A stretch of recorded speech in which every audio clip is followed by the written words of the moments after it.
Until recently, the oldest audio recording on Earth that has survived to this day was recognized as the recording of 1888.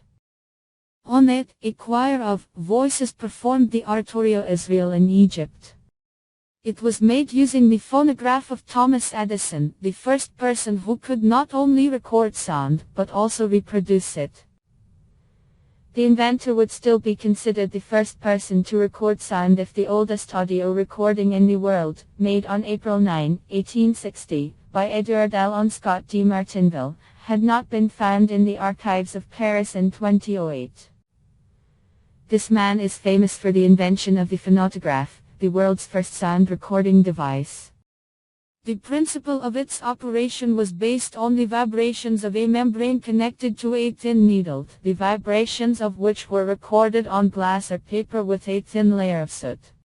According to scientists, Scott was just experimenting with visualizing sound waves and hardly imagined that his voice could be reproduced in almost a century and a half.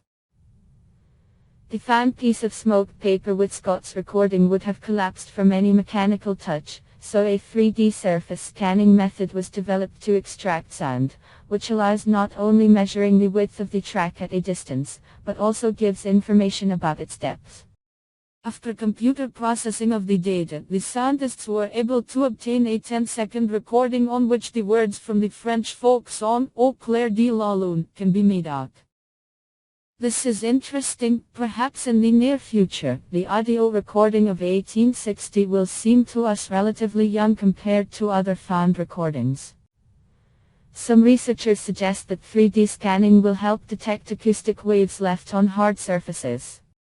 The most likely candidate is the surface of pottery. If you look at a spinning clay blank, the association with a sound recording disc comes naturally.